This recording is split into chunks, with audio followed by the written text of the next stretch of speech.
当今时下好像有个很热门的话题，就是说 AI 写诗，机器人可以写诗，也有很多诗友都担心，将来人类诗人就会要整体埋没，因为 AI 会写诗了，豆宝会写诗了，不要你了，他来的比你快得多，秒成。我想大家不用担心，为什么不用担心呢？机械的东西、程序的东西，人类会玩不过机器，玩不过电脑。为什么？因为它不是我们人要肉体的记忆，它是机械的程序记忆。所以你一说你的还没想到，啪一下，一变了。但是有一条，它永远达不到人的高度，就是感情。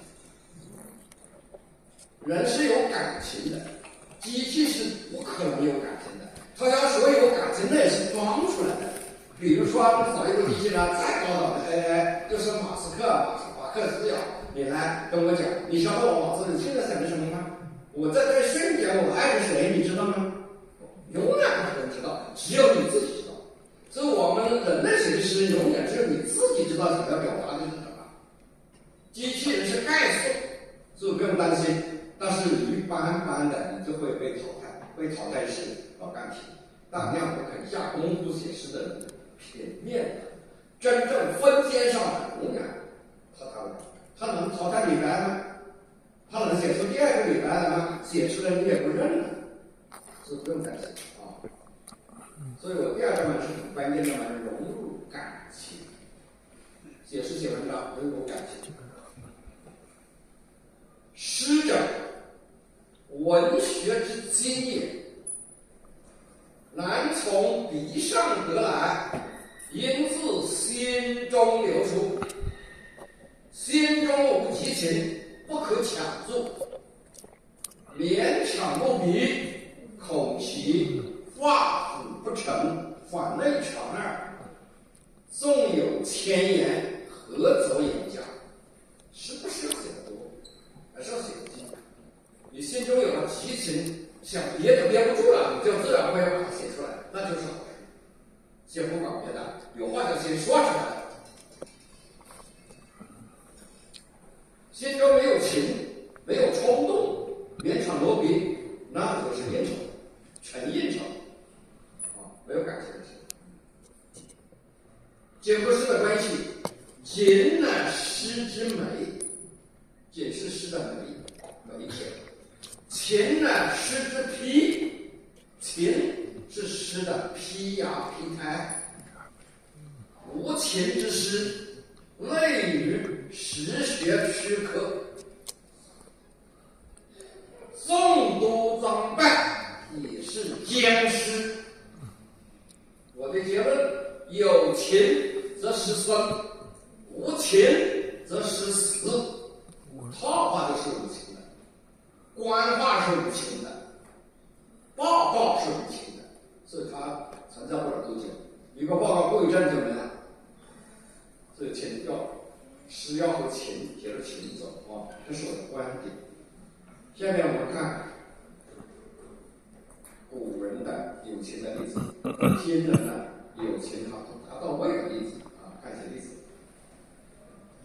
先来看一个乍不贴重过昌门，这是北宋诗人后注，也叫贺梅子啊，他写的。这是表示生死爱情的，我们一起来解读一下这个诗啊，看看这个情之感人，那感到什么程度？你有相同境遇者，你要读懂了，你会流泪，你会介于角色的真情，没有套话。来看，重过昌门万事归，同来何事不同归？梧桐半死千山后，头戴鸳鸯十半回。原上草，露初晞，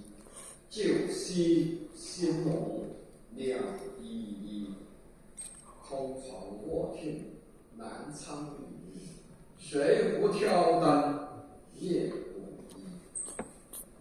是后辈子后注悼念他妻子的一首有名的词。后注曾经在苏州奏太守，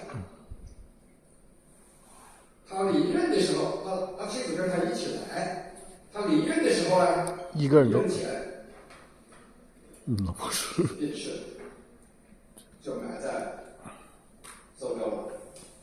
没人跟他一起回去，是吧？第一句“重复昌门万事辉”，咱们要注意，重复通常我们是第二回，这个后注这里的重复不是第二回，而是来算一回，斜刃算一回，是这个重复，它平时都不算。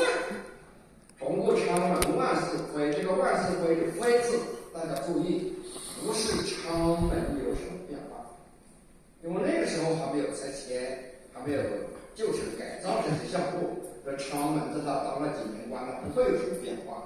所以这个万事辉的辉是第二句回答的。同来何事不同归？是原来跟他一起来的那个人，没有能够跟他一起回去，是无事昌门的变化。经入昌门的人有变化。这叫万事辉，没有跟我一起回去，我觉得一切都不是汇报的。这同来何事不同归，是回答第一句。但是这同来何事不同归，他还没有告诉你是什么人，他一步一步深入的感谢，是一步一步把你引进去的。梧桐半死青山后，头白鸳鸯十半归。梧桐半死，秋老，那就是告诉你。是中年丧妻，半死，头白鸳鸯十半归，那肯定。鸳鸯是种水鸟，终生不离，人们都用来象征夫妻。那头白的鸳鸯十半归，它有多爱恨？人生有三大痛不能忍受之痛。生离死，少年丧父，生离死别，为痛，没有依赖；中年丧妻，丧为痛；晚年丧子，那个人生三大不可经历之痛，他经历了一下。头白鸳鸯十半归，就写这个。后边过片以后，原上草，露粗稀，这是个比方。草上的露珠刚刚干，就交代他的妻子刚刚去世，恩爱刚刚断绝。原上草，露粗稀，这是个比方，但它又是个典故。你不懂典故的，一看到原上草的露珠是刚刚干来比喻夫妻的恩爱刚刚结束，是很狭切，谁都能懂。你要懂得这典故呢，它是来自汉乐府诗《谢洛歌》。所以你多读书，就多懂一点味道。你读的不多，你也知道这个典故呀，画合无痕，不像某些人掉书袋，掉书人家不懂，他不需要解释。下面。旧溪兴隆两依依，什么叫两依依？我们刚才讲到李太白的诗“相看两不厌，只有敬亭山”，那是人山之恋，是李白的发气。这里呢，思路类似。旧溪，诗人在苏州的官邸、官泽，就是住的地方。兴隆呢？知道兴隆吗？小朋友知道的吗？兴隆是妻子的埋骨之所，还拢。旧溪兴隆两依依什么意思呢？生者舍得死去的，死去的也舍得生的这个在世的这才叫两依依。用此来表明自己妻子的这个生死不渝的爱情。最后一句，生机。空城卧听南苍宇，水不挑灯夜补衣。这是一个院，满院的院，是院声，空床，通常是没有人叫空床是吧？但是你有一个卧厅，你不躺在上面吗？为什么有一个人躺在上面还说是空床呢？原来他感觉没有妻子了，这个床上没有妻子，这床就是空床。我虽卧在上面，那我也是行尸走肉，这等于是空床。卧听南苍宇，特别要注意这个卧听南苍宇，这个听字，这个听。古诗词里边写到听语，还有写到话语的。写到话语的有一首诗，应该大家都很熟悉，李义山，这是李商隐的《夜雨》，记得？有记得的吗？对，君问归期未有期，巴山夜雨涨秋池。不当共剪西窗烛，却话巴山夜雨时。注意没有？它是缺话，话语是生命，听语呢是死别，因为他已经永远无人可话语了。你看他用字，大夫问他，问他，不要多懂了，大夫问，你就知道他的感情力量有多大。尤其再给我来一句：水不挑灯夜补衣。我听着这南方的语，还有谁晚上挑着灯来给我补这个补衣服呢？这是个埋怨的话。就那是我在农村长大的，我小时候听到有这种情况，你这个没有良心的呀，你这没良心，你这日子把人下我你就走了呀，从此谁给我做饭了，我会饿死啊！这种埋怨话，恰恰说明他一刻也离不开他妻子的照顾。这是生活中交融的一种感情，是做不出来的。不是某个领导回到家里了，饿了，跟他老婆说，肯定一定说的是：哎呀，老伴，快做饭，饿了开了一天。他如果回来这样说：老伴，我们一定要以3个代表精神指导我们今天的晚饭，请按照3个代表精神来做饭。那肯定是假的，这不可能的是吧？这没感情的，是套话、假话。政治化都是不带感情，本来政治就是无情的啊。所以这个怨语埋怨等于生，也是跟他离不开他妻子，一刻都离不到，所以他才会有这么伤心。这就是生死爱情。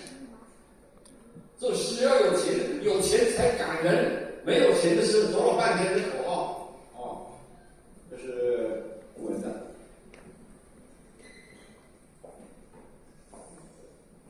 以上有这首《夜雨寄来》，大家对照看一下，这是一个有希望的啊，再对照看一下。有带手机拍个照片就有样了啊。咱们再来看一个嫁祸情。念奴娇，持璧怀古。刚才是儿女情，是爱情，比较柔的情。咱们来看一个豪情的。这情读得很啊，情大有家国情，有乡情，有友情，有爱情，还有私情。只要是情，只要是真实的，它都感人。咱们看一个大的家国情怀，也学一些写作的技巧。念奴娇，持璧怀古。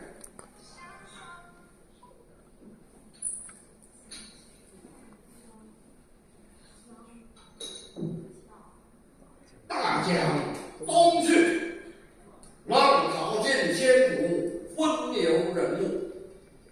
故垒西边，人道是三国周郎实力。乱石穿空，惊涛拍岸，转体千杯雪，江山如画，一时多少豪杰。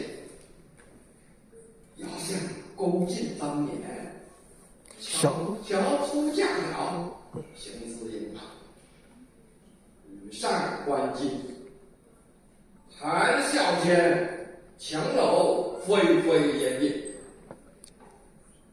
故国神游，都情音笑噪声缓缓，人生如梦。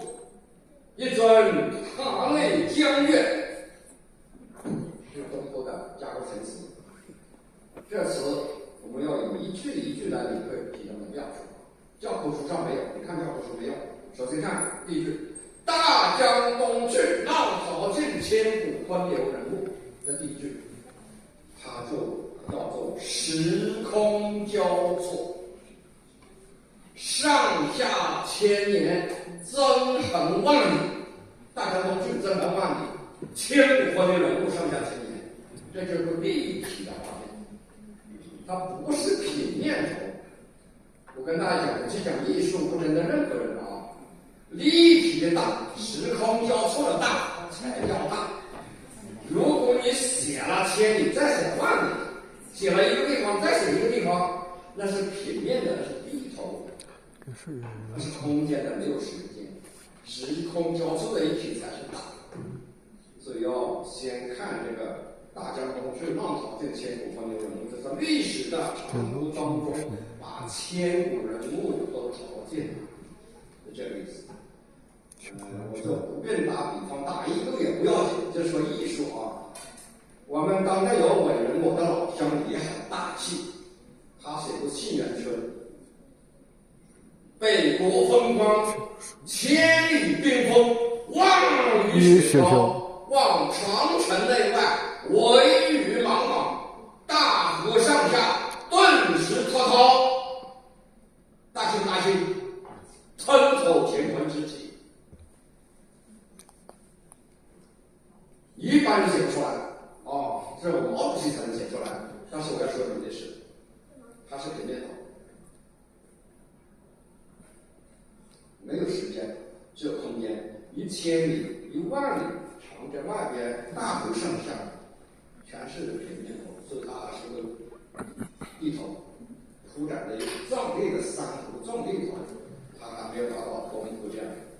我说毛泽东的词不是东坡的词，你们不同意可以啊。我是从艺术的角度做出这一句，至少咱们要对比，毛泽东也是第二，你们说的不第一的话，我们还写不出来了是吧？千里万里这样也写不出来。所以大家注意注意时空交错，我不褒贬人物了。再看东坡词里面的民歌性，故垒西边人道是，三国周郎赤壁。这里边我们要注意的是常常被人忽略的一句人道是。什么叫人道是呢？字面上你们都能理解。有人说是这样的，因为三国周郎赤壁的赤壁之战发生在哪里啊？有500人，500来的女士，你说赤壁之战发生在嘉峪，湖北的嘉峪叫那一段江面，而东坡写的这个是黄冈，那你跟赤壁之战一毛钱关系都没有。你以为苏东坡不知道啊？苏东坡肯定知道，但是他不能写到嘉峪去，为什么呢？他是被贬到黄州做通判的。我这个黄冈这里做通判，我还去写你嘉峪啊？我不写，我要把它写到这里来。所以苏东坡这个人道是，就是有人说啊，这意思。有人说的这里三国周郎赤壁的这打的，他跟你开玩笑的去跟你讲，你没法找他呀。人苏东坡不是没人说，我是听人说的。苏东坡的聪明就在这里，他连考状元、考进士的时候，他曾经都在这个主考官面前说这个很有意思的话。他用了一点，说了一个事儿，人家不知道饱读诗书的欧阳修不知道用的是什么典故了，问他，哎呀，这个子张这个是什么典呢？用的我怎么都忘了？想当然尔，个典故，这东坡的聪明，智慧啊，大智慧，所以他能够想当然出来一个典故，也能人道是出来一个赤壁大战。这个人道是不要紧，该我们留下了2个赤壁，一个叫武赤壁，家里赤壁，真正打掉的地方；一个是文赤壁。现在文赤的名气远远大过了武赤壁。我问湖北的室友，武赤壁在哪？一时都没人敢回答。这证明文赤壁大，这个人道是也只有东坡写得出来。所以你们不要天天看过这一句话，只有东坡才敢说。人道是三关周郎赤壁，这样的话，那就把三关周郎赤壁这个地方的断点就开始描写。再来看下面这一句：乱石穿空，惊涛拍岸，转起千杯雪。因为这首词有很多版本，还有一种版本叫乱石奔云，惊涛落岸，转起千杯雪。所以你们应该看过这个词，对的很多版本都有的。我相信呢，这版本都是真实的，但是这是定稿，这一稿是定稿，都不是定稿。为什么？咱们看3个动词：乱石穿空，力量由下而上，对吧？惊涛拍岸，力量由上而下。你看，一穿一拍，转起千杯雪，转是什么？原来这是一套绝世武功，叫赤壁功。我要表演一下。乱石穿空，惊涛拍岸，转起千杯雪。太厉害了！东坡武功。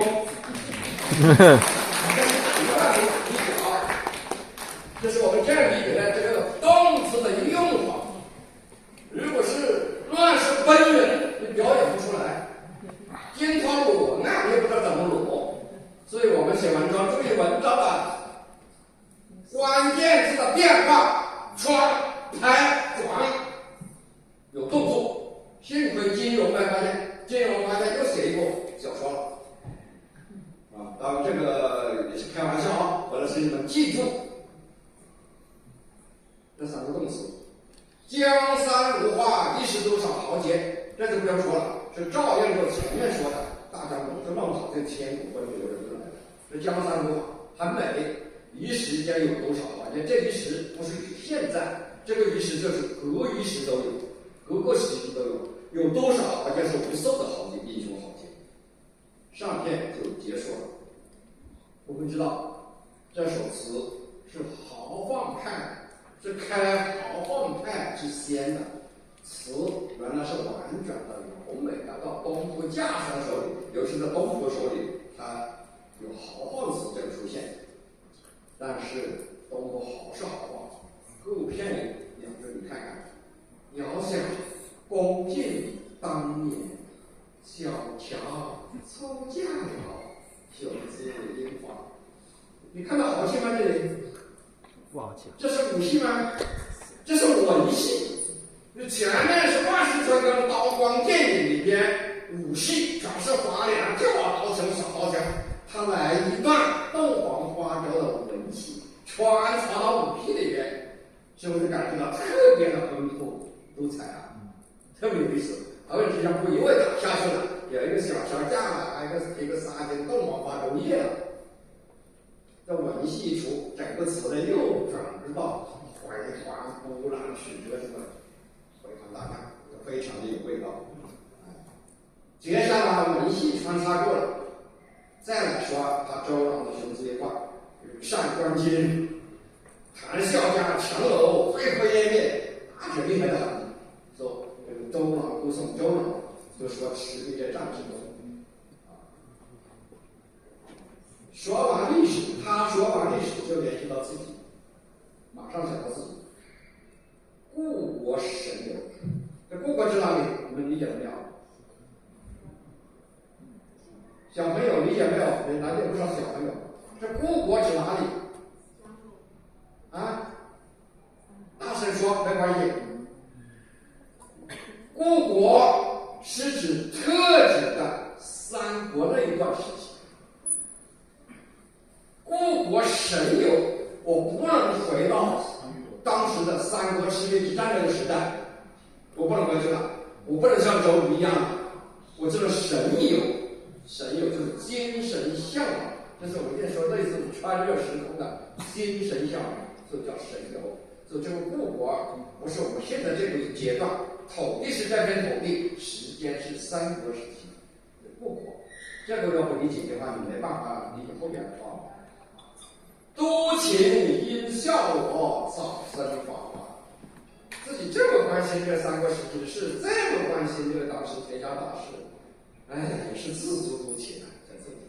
你比如我一个黄州通判，民兵营副营长，有什么关系呢？这也有一点小许牢骚，早生华花，40多岁白发，已经有白头发了啊。所以得出一个结论，他的结论。人生如梦，一睁泪江月。这人生就是一个梦。做梦这个人生梦醒了，回去了，这一辈子回不喝了，一直到了这个江里，含泪江月，祭奠了月亮，这是已经没有话可说了，就不死亡了。有人说人生如梦，不是有人呐，是有的教徒书说，是东湖有消极情绪回现。这是错误的理解，这不是消极，这是不争。你是没办法客观的事实改变不了，恰恰见证东湖的洒脱。你从跟月亮一起喝了，那我真是不想了。做人一定要做到这样。当你进入到某一个圈子里面出不来的时候，就是东湖。哎呀，你不想了，你不说了，一直拿泪江月，这样是洒脱。这实际上是一种家国情怀，他有一颗报国之心，没有找不到地方发挥，有这个就借古仪式，但他没有一句是口号，也没有一句是表态，就通过他对赤壁之战这件事，对自己看了赤壁之战的现场这种感受得去的这么一首词，这是有家国之情流传来。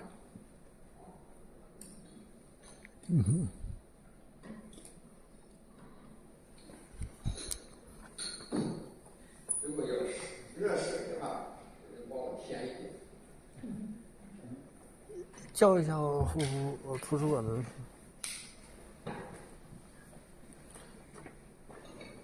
加水。刚才说的是前人的，现在我再来看一首今人的。今人有一位高年班的一位学员啊，高师傅高年班的有一个学员，名字就不说了，他写了一首祭儿诗。你看啊，年年月月对光阴，苦路酸甜不无饮。学业粗尘要逝去，空草无处寄娘心。这是写给儿子，从实际历史里边也可以看得出来，他儿子已经应该是大学毕业了，学业抽去了，进去了，离开他了，他自己变成一个空巢老人，就没有地方可以寄托我这种心情，这个意思。这个母子之情，那是人之常情里面最感人的情啊。但是这首诗呢，大家看看它感人吗？感不感人？不太感。好像我知道这个情很真实、很珍贵，但是怎么能打动我？打动不了。那就是瞄准了，没有能够射中，目标是对的，写母子之情。情我们刚才说了，我们要有比喻，要有形象的，要有艺术性的。这是我的点评。和平则有想法，太直白不事实。这还是不是类似口号？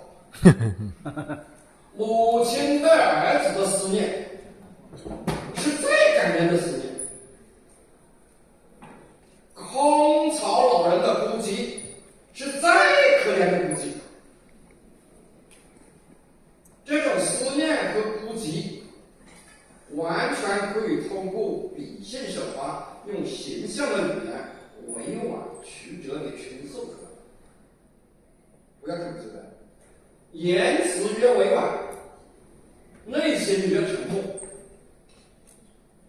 正话反说，反话正说，在许多时候都比直话直说要有一个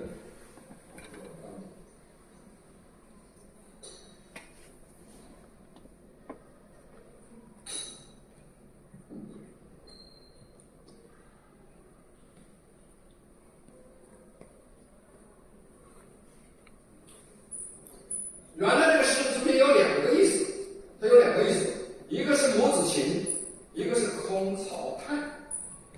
我们要修改的话呢，只要一意，只要写母子情就够了。我们可以这个意思可以借老和不大和小鸟的运走的老和说出来，这是一个比兴。好，第三个我们改成不管啊，就是正话反说。末句呢，我们改词的末句呢，指出哪个地方有生机，是极力高贵，这个情字自然就有了。这比一般的管题还要深啊！这就是战国策语祖师公说的：“父母之爱子，则为之计深远。”我们看看这个改的这首啊，全是比方了，不写自己的日愁老和祝临溪，子亦昏时便逐离。那鸟大以后就把它赶走的，不留到巢里的。从此饥寒鸟不管，九重霄外有生机。鸟都是这样的，我也很喜欢动物世界。那鸟凡是养大了，就赶走，那不是不爱，那是爱得更深。这个是对我们今天的父母来讲，我告诉你，你这孩子大了，你还给他三包，你不是帮了他，你是害了他。我的儿女是我就管，帮他不找老婆我不管。那你的事，我不代替你，不代表你。你要什么时候，你说你这特别困难，我该帮的时候帮，你哪都要我帮，绝对不帮。那个发展需要支持，让我大力支持。整天在家里做什么妈宝，你做妈宝爹宝，你害了他。将来你这个父母不在了呢，你生活都没办法过。我看他有一条电视刷视频，有个男的30-40岁，反正在家里饿死了7天都没人知道，因为他病都不少，住不动，也不是弄不起吃，这个他父母死了以后，他就7天饿死了，他就饿死了。你全包了，就是那样。所以我们要学习真正的父母之情，既然就要借证，像这个临溪那个老河一样。只要他有一分了，他赶走，到9重霄外去，一生机去，比这回前程远大啊！这个既有诗味，又有感情。这是一首学院的诗，我们做出修改，跟大家一起交流一下这个原作和改作的理由。第3章呢，留出空间。什么叫留出空间呢？就诗要有余味，不要把话都一个人说完了，又以言外之意。就是我们不要把读者都当文盲，因为读者都听不懂，你一直要把所有来人去过一根头发丝，你都要说明白，这是不可取。你要留下言外意，让读者去思索。要100个读者，有100个随时出来才对，只出来一个东西，那就不对了啊！这是说留出空间，这是留出余味。写诗不以自家把话说尽，而应将想象的空间留给读者。诗有想象空间，才有余味可循。什么都说完了，了无余味。咱们看一首唐人诗啊，贾岛的《寻隐者不语》，你看他的诗的余味啊，就没有说话的外边的形象、外边的意思。这首诗应该是耳熟能详，都能背啊。松下问童子，言师采药去，只在此山中，人生不知处。我问大家，松下问童子，他问了什么？问了什么？这里有没有？没有。你找到一个字吗？他问了哪一个字？一个字都没有。因为从诗采药句以下的14个字，全是孔子的答话，问话一句都没有。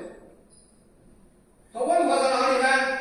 问话是从孔子的答话里面透露出来的。他问了什么？孔子答了什么？问什么？答什么？更为关键的是，儿童的形象，儿童的整个为答话的构程当中，一个活蹦乱跳的、纸上能读的真实的顽童形象，它能够出来，话外都有，你要去想象才能得到。如果我们把这首诗全部把它问话也写出来，它很长，1000个字都不够。松下问孔子，你是哪里去？孔子回答说：“我是采药去。”我再问一声，哪里去采药？我不用说了，我再念下去你就不认识了。他没味道，他全说出来了。可是这样不说出来，我们反而听到了作者贾岛一句紧似一句的追问。我们还能想象出里边的一个剧情，在想象空间里面，首先我们想象到一个环境，他跟童子相遇，不是在房子里边，不是在隐者居住的房子里边，在哪里啊？在松下，松下在室外，那是为什么？是不是那儿童根本就没来好好看家，就在外面玩？那是儿童天性。那么我们就可以想象出那个童子，就是皇帝的主，就是那个隐者，在出门之前，那童子有交代，就类似这样的交代：小三，师傅要采药去，你在家看好门户，不要只顾着自己玩啊，好好看家。还有，如果有客人来，你要有礼貌啊，我讲是礼啊，我讲是礼啊。一定要有礼貌是肯定的，都会看什么？所以贾岛来的时候，在屋子里看了一下，窗户里面看了一眼，没人，归实为暗几啊，类似这个西山到处不遇一样的，只有房子摆的东西啊，没人。所以他再回头一看，哦，有个儿童在松树底下玩什么呢？装阿傻呀，是不是啊？什么蜻蜓啊？你可以想象了。所以他从他来了，在窗户里面瞧，儿童都没有发现，根本没有发现，自顾自的玩。所以贾岛走过去问他，看他怎么样？小朋友，你好，你好，请问你师傅到哪去了？这个儿童马上就从自我淘气的角色里面醒过来，想起师傅的话，师傅说来了，个人有礼貌，马上站起来，你好，先生，我师傅采药去，说完又去玩了。他肯定会礼貌或者儿童天性嘛，又去玩，他绝对不会陪你去走的。这贾岛就是回答了，但是还没答目的啊，是采药去了，很有礼貌的回答。还有呢，又黏着他的背上的衣服，那次回来哪个玩，你告诉我在哪里采药啊？这个是小朋友正常的表现，就没有同学会以礼貌的你还问我，我就欣赏的为止啊，就在山里，这个就不是礼貌，这是什么？敷衍，这是应付。这儿童啊，这种行为你不跟你还问我，只在此上说，伸手一指，就在这个山里面，儿童的态度是应付的态度，不是礼貌的态度。所以这个答话里面就有应付啊，就有这个礼貌变成应付。家长还不干，是干，还有人叠玩好不好？你告诉我商家哪个东西哪个级别北北，你告诉我好去找啊。这儿童可能刚抓了一只蚂蚱，这一问不小心就腿弄断一条腿，我不好玩了，我不靠近了，这不太好。虽然这么大人这么深，我怎么知道你不会自己找嘛？人生不知处，就这个回答，就是这样的。打电话。大人这么深，你不会自己去找吧？你光马上腿就断了，它还要流泪的，这才是一个流于想象空间之外的完美的、完整的儿童剧、儿童形象。礼貌、不赖牌、应付。所以你要这首诗，你要把它这些东西剧情都写出来，就是一个电视剧。而且这首诗里边都是以言情为主，写景留在想象空间之外，只有4个字涉及到景物。第一，松下，是交代和儿童日面的场所，但是我们注意到松曰下，大松还是小松，说明松之高古，这参天大树才叫松下。如果是小松树不大，那会是仙架山底下的昨夜松边醉倒，是松边。问松，我醉苦汝，指你松动要来虎，以手推松曰去。那是仙架山，是小松树，松下是高古。还有一个景物的4两个字就是原声，这还是借儿童的口说出来的。但人越生，就说明3之远大，我们小3包永不会生。所以由这个一个场景和一个孔子大话里面的4个字，就带出来隐者居地，云霞缭绕，古木参天，这么一个壮丽的景色，你都能够在留下的空间里面得到。所以诗，如果你想把什么都写出来，那是不科学的，也是不可取的。你不说出来，带出来，不带说着，不带，只埋下一根线，让人家去拉出来，让读者去分析出来，那才有味道。今天我把这诗这一讲一遍，我相信这个场景你们都能够体会到。你们还可以演绎出别的剧情，都可以。这是古人解释里边留出空间、留出余味的典范啊。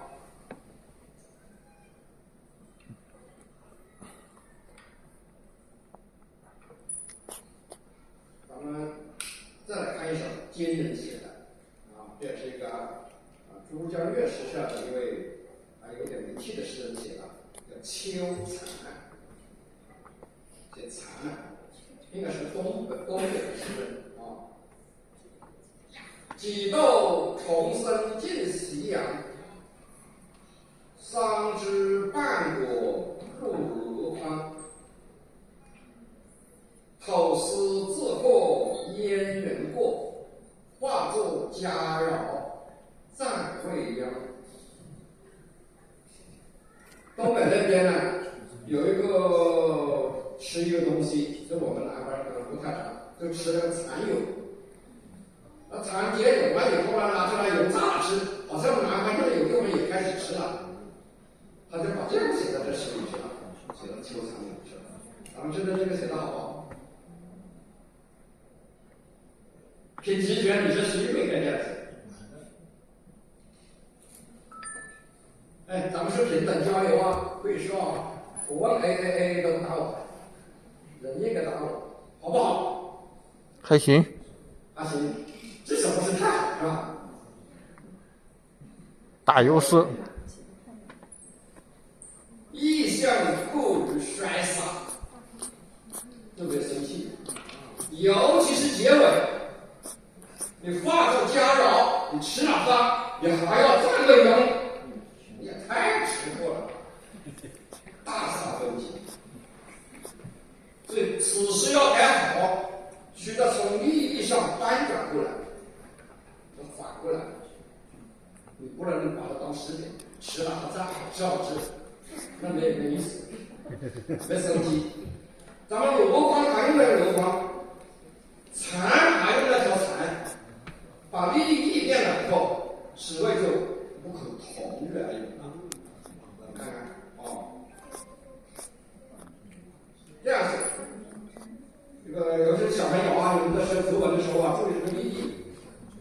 莫道思成尽夕阳，要不要我禅师我跟见夕阳？上多千梦在箩筐，是这个箩筐，这个蚕的千梦，它用来干什么呢？简中近代婚丧过，羽化重生，不用啊，明年还继续蚕继续吐丝呢，这才有意思。这才积极向上正能量。你把它吃掉就完了，再吃多了它绝种了呢。这个东西虽然可吃，但不可再喂养。个画作家呀。这利益，注意啊，这是利益。这一点想象余地都没有。任何一点想象余地，你好比做一个人的队伍，咱们都要做春蚕啊，人都要做春蚕啊。现在如果按照人吃那样做春蚕，就不倒霉嘛，都被人吃掉了。所以这个。或者那样子，这是讲意义啊，大概是意象思维。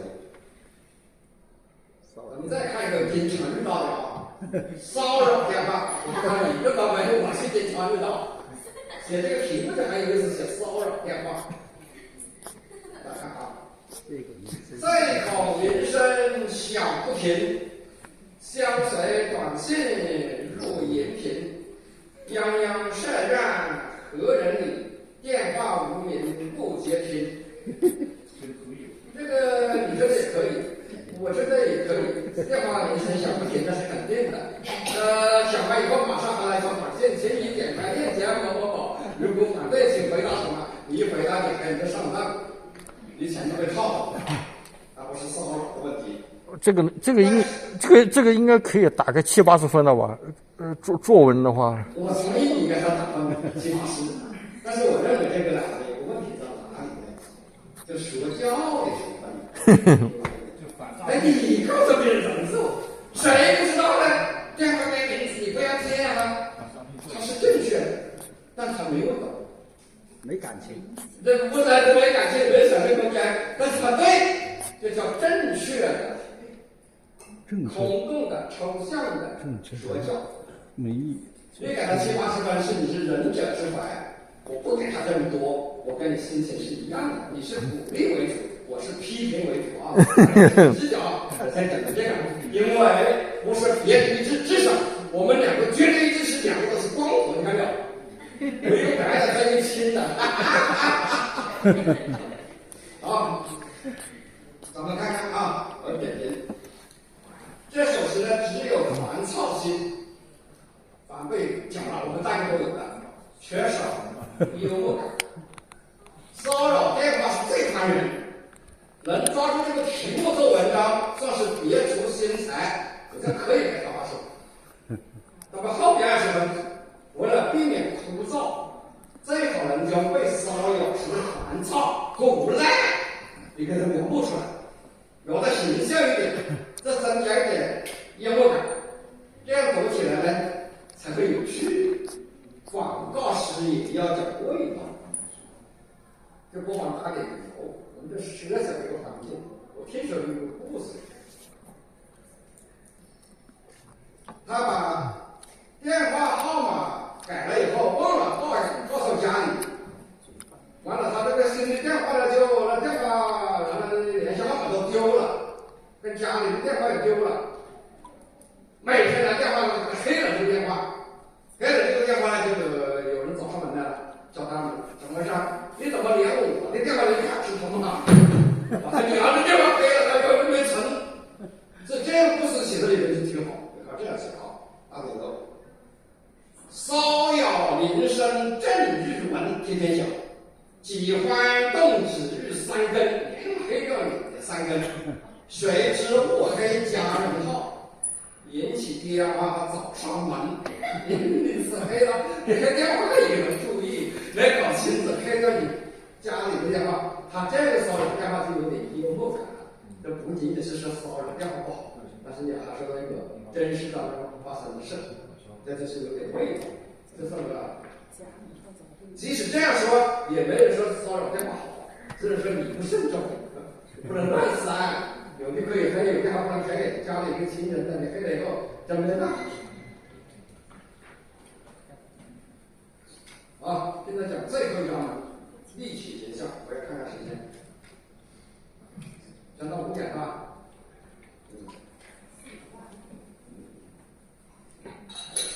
讲到4点半。好，那我就不读了。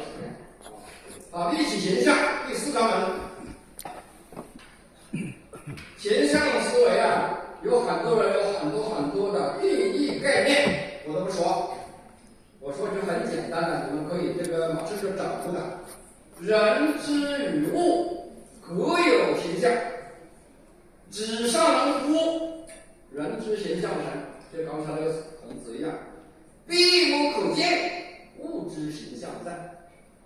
你想哪里山好，山水好看，如果你是主观评述，如此江山真美丽，他也没错，闭着眼睛，如此江山真美丽没有，出不来。但是你客观描述一下，横看成岭侧成峰，远近高低各不同，你闭着眼睛它出来了，那就好，闭无可见。人也是一样的，你说，哎呀，这个姑娘真漂亮。哎呀，这上面老公也看不见，但是在土家里维物里面有个很形象的话，眼睛大大的，屁股圆圆的，你闭眼睛它出来了。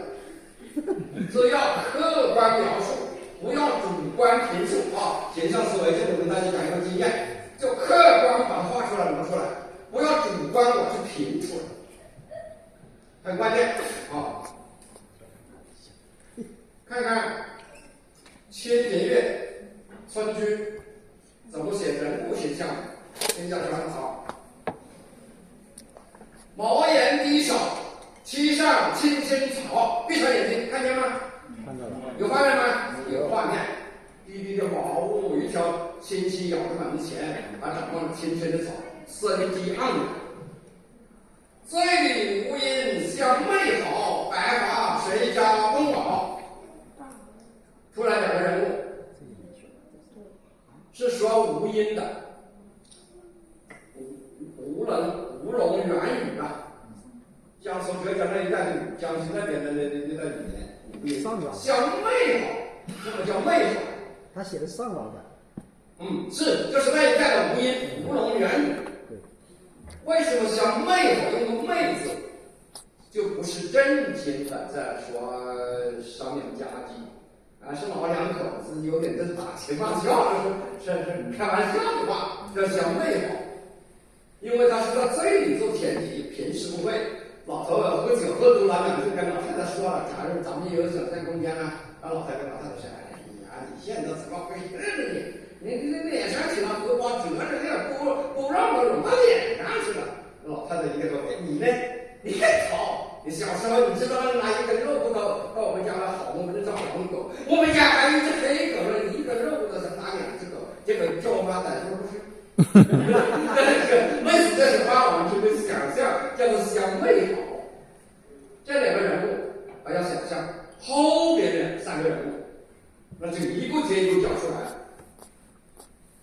不但闭不可见，而且纸上无。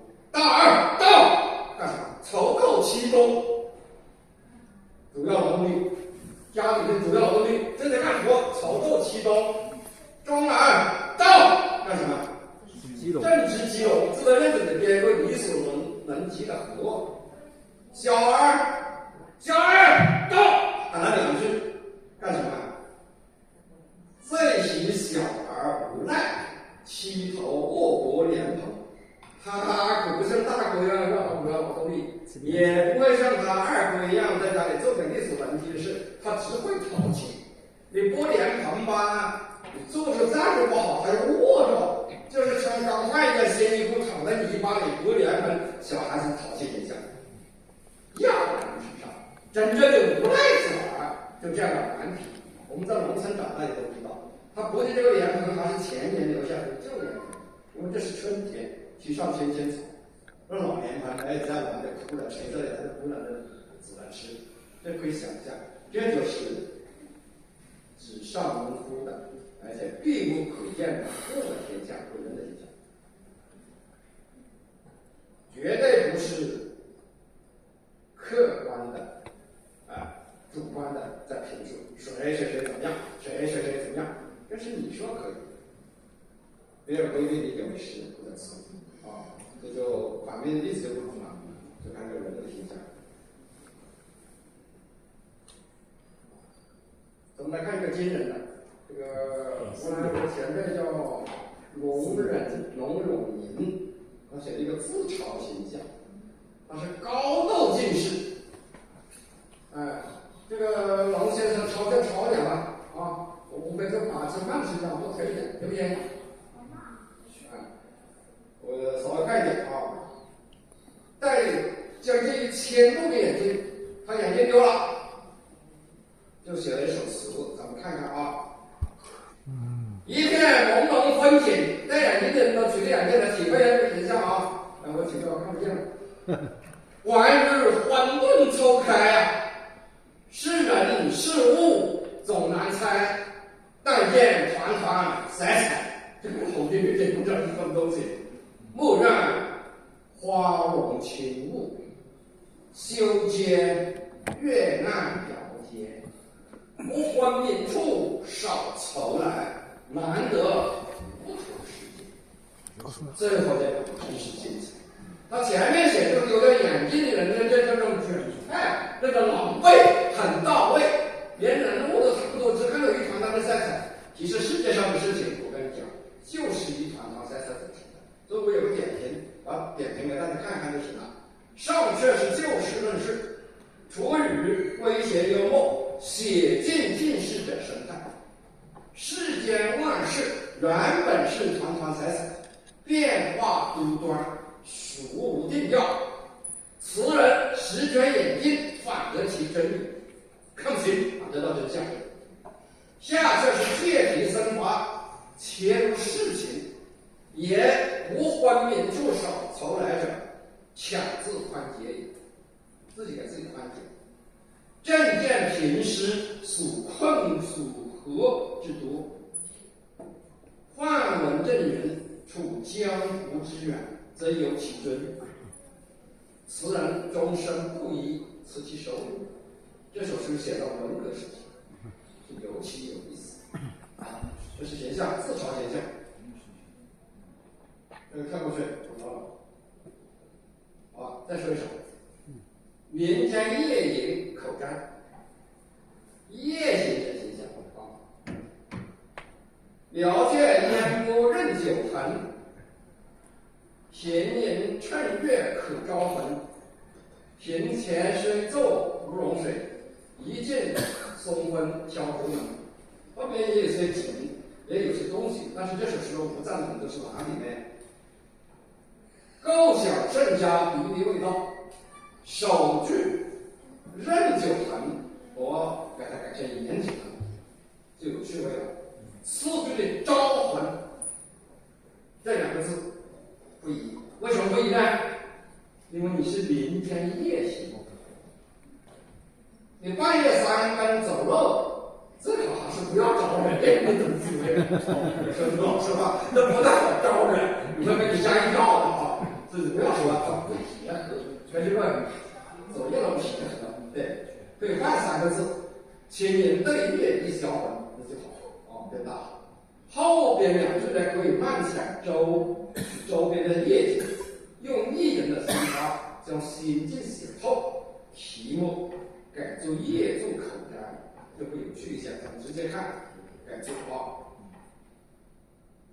夜宿口占。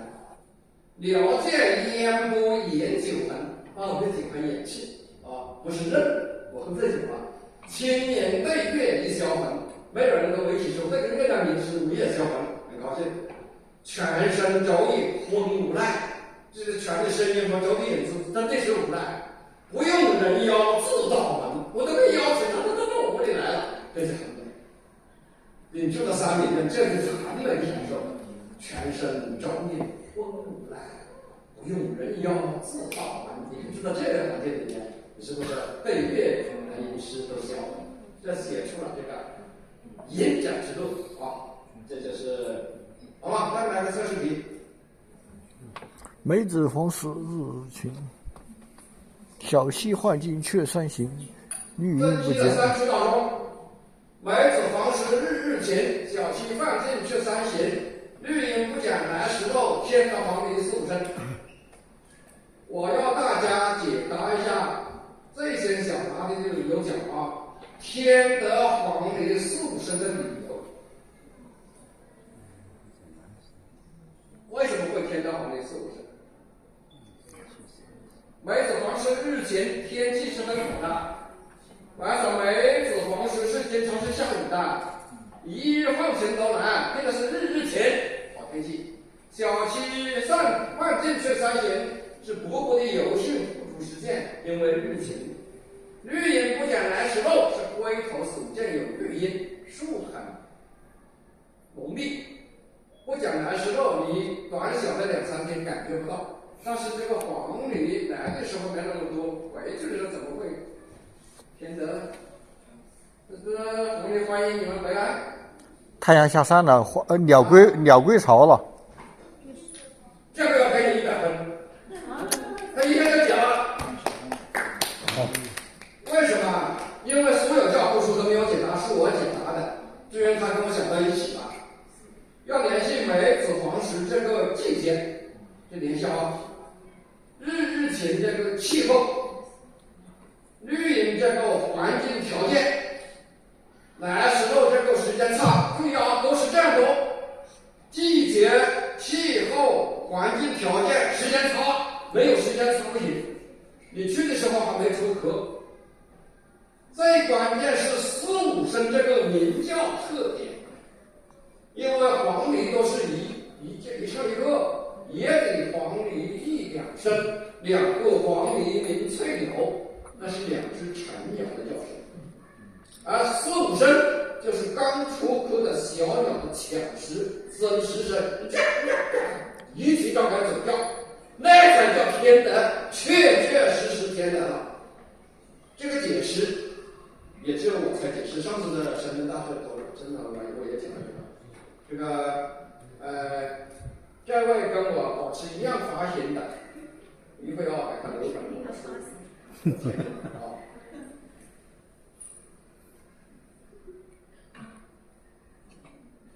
不说了，我自己的事情不说了。谢谢大家，下面的时间提问。